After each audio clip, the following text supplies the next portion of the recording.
Homeopathy ১৭৯৬ YouTube চ্যানেলে আপনাদের স্বাগতম। আজকের এই ভিডিওতে এই ছবিটা দেখে আমরা অনুমান করতে পারছি যে আজকে আলোচনা করা হবে বনিংহাউসেনকে নিয়ে। তো বনিংহাউসেন হ্যানিম্যানের খুবই অন্তরঙ্গ এবং খুবই কাছের একজন ছাত্র ছিলেন। এই ছবিতে দেখে আমরা বুঝতে পারছি যে thank you so much Clemens, you are my best student. খুবই কাছের ছাত্র ছিলেন হ্যানিম্যানের। বনিংহাউসেনের পুরো নাম হচ্ছে Clemens Maria Franz von Boenninghausen. ইনি অত্যন্ত গুণী মানুষ, বলা হয় a man of law and logic. খুবই ইন্টেলেকচুয়াল, প্রতিভাবান মানুষ ছিলেন। পেশায় ছিলেন লয়ার, আইনজীবী। পরে তিনি জজও হয়েছিলেন। কিন্তু তার ওই সময়কার ১৮২৮ সালের দিকে ওনার হচ্ছে বুকের অসুখ ছিলেন। অনেকদিন ধরে বুকের অসুখে ভুগছিলেন।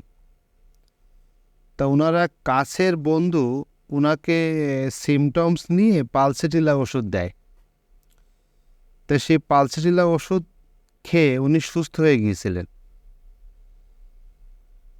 তারপর থেকে ওনার হোমিওপ্যাথিতে পদার্পণ, মানে ওখান থেকে ওই ঘটনার পর থেকেই উনি হোমিওপ্যাথি পড়তে আরম্ভ করেন।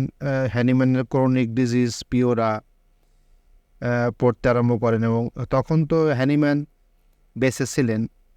তখন থেকে হ্যানিম্যানের সাথে ওনার সম্পর্ক বিল্ড আপ হয় এবং হোমিওপ্যাথিতে উনি কনভার্ট হন। এখন উনি যে রেপার্টরি বা ওনার যে সৃষ্ট কর্ম বিভিন্ন নামে আমরা দেখতে পাই। পরবর্তীতে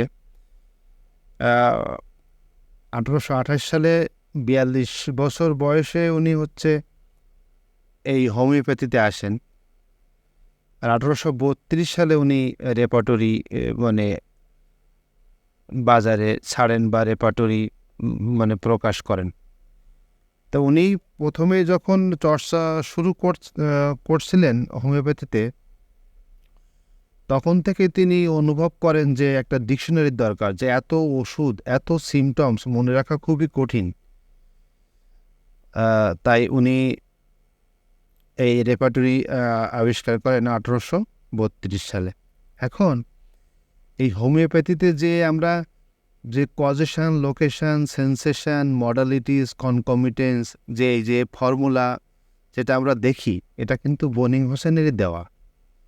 যে রোগের কারণ কি, কজেশন কোথায় হয়েছে, লোকেশন, সেন্সেশন অনুভূতি কেমন সেই জায়গার, মডালিটিস হ্রাস বৃদ্ধি, তারপরে সহকারী সিমটমস যে অসুখের সময় আর কি কি লক্ষণ আসে, এই যে ফর্মুলা, এটা কিন্তু বনিংহাউসেনই দিয়েছেন। তো এখন হ্যানিম্যান তো হোমিওপ্যাথি এস্টাবলিশ করছেন, আর হ্যানিম্যানের এই হোমিওপ্যাথি এক্সপান্ডেড রূপ দিয়েছেন হচ্ছে বনিংহাউসেন। তা বনিংহাউসেনের রেপার্টরি বনিংহাউসেন রেপার্টরি নামে পরিচিত, Boenninghausen characteristics of materia medica and repertory, তারপরে Boenninghausen therapeutics pocket book, Boger Boenninghausen repertory, তারপরে BBCR রেপার্টরি, মানে হচ্ছে বিতে বোগার, বিতে বনিংহাউসেন ক্যারেক্টারিস্টিক্স অ্যান্ড রেপার্টরি। এরকম বিভিন্ন নামে বিভিন্ন এডিশনে এই বইগুলো মার্কেটে আছে, কিন্তু সবগুলো সংমিশ্রণ হচ্ছে এই আমি যেটা আজ থেকে আলোচনা করব প্লে লিস্টের মাধ্যমে, সবগুলো একটা কম্বিনেশন এর মধ্যে পাওয়া যাবে। তা প্লে লিস্ট আকারে আমি আজ থেকে শুরু করছি। প্রথমেই আমরা দেখব যে এই পুরো রেপার্টরিটা কিভাবে সন্নিবেশিত আছে। সেটা হচ্ছে প্রত্যেকটা রুব্রিক্স বা সিমটমসের যেমন অ্যাগ্রাভেশন, অ্যামিলিওরেশন, কনকমিটেন্স, মানে উনি যে থিওরিটা দিয়েছেন কজেশন, লোকেশন, সেন্সেশন, মডালিটিস, কনকমিটেন্স, এইভাবেই সাজানো সব সিমটমসগুলো। যেমন আমরা যদি মাইন্ডের থেকে শুরু করতে যাই, দেখব যে ইন জেনারেল মানে মনের উপরে, মানুষের মনের উপরে কোন ওষুধগুলো কাজ করে। ওনার গ্রেড কিন্তু বেশি, মানে যেমন কেন্ট 3টা গ্রেডে, first grade, second grade, third গ্রেডে, ইনার কিন্তু গ্রেড আরও বেশি আছে।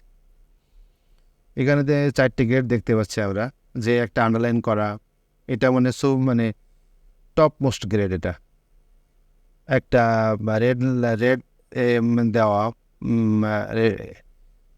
লাল কালি দিয়ে দেওয়া, একটা ব্লু, এরকম 4টা গ্রেড এখানে আছে।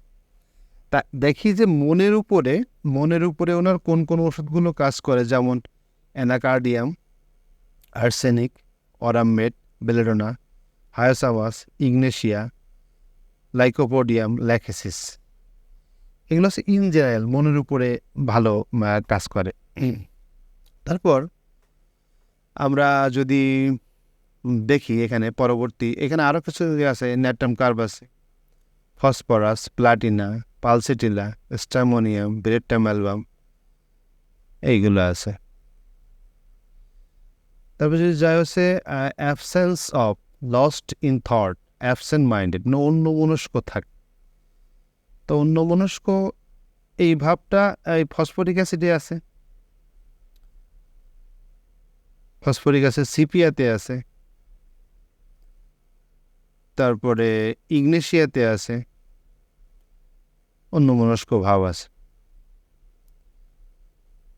তারপরে অ্যাবিউসিভ, স্কোল্ডিং, রেইনিং এক্সেট্রা, কোয়ারেলসাম, মানে খুবই ঝগড়াটে, আজে বাজে অশ্লীল বাক্য বলে। এটা ক্যামোমিলাতে এই সিমটমটা আছে, নাক্স ভূমিকাতে আছে, খুবই বাজে ব্যবহার। আনটিল এক্সস্টেড, যতক্ষণ না পর্যন্ত ক্লান্ত হয় ততক্ষণ পর্যন্ত রাগারাগি করে, বা অনেকের আছে রাগে এত রেগে যায় যে নীল হয়ে যায় মুখ, এই মস্কাসে এই সিমটমটা আছে। Active, busy, incline to work, thoughts, মানে সবসময় কাজের মধ্যে ডুবে থাকে। কপিয়া ক্রুডা, এই কপিয়া ক্রুডাতে এই কাজের মধ্যে ডুবে থাকে সবসময় এরা। লাইকোপোডিয়ামও অনেক মানে কাজের মধ্যে ডুবে থাকে বা কাজ করতে ভালোবাসে এরকম।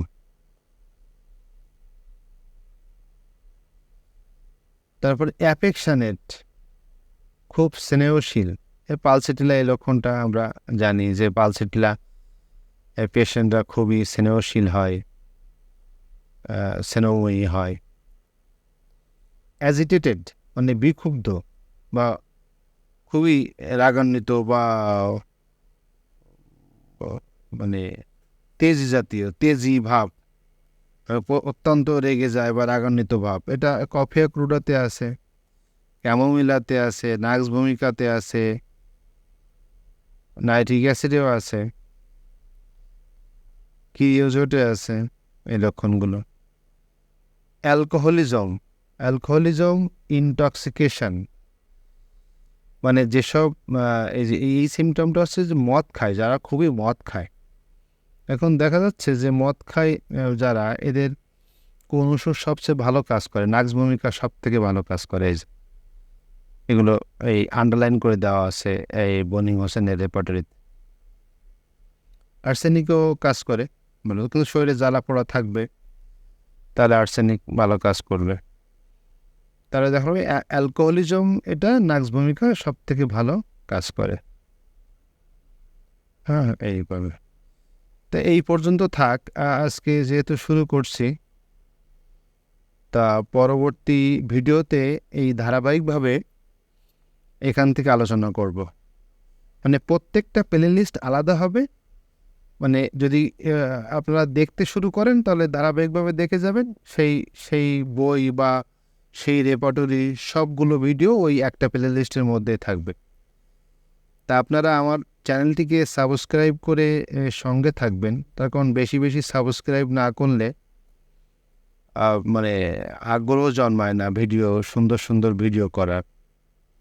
হ্যাঁ, মানে লাইক বা কমেন্ট, সাবস্ক্রাইব করলে মনের একটা টান থাকে যে না, আমার ভিডিওগুলো দেখছে অনেকে। হ্যাঁ, তো এইভাবে সাবস্ক্রাইব করে সঙ্গে থাকবেন।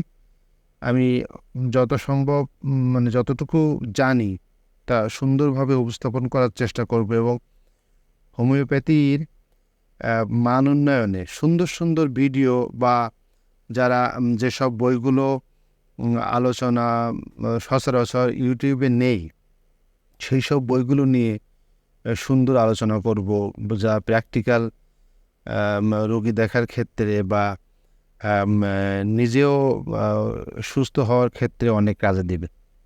তা আপনারা সবাই ভালো থাকেন। ধন্যবাদ।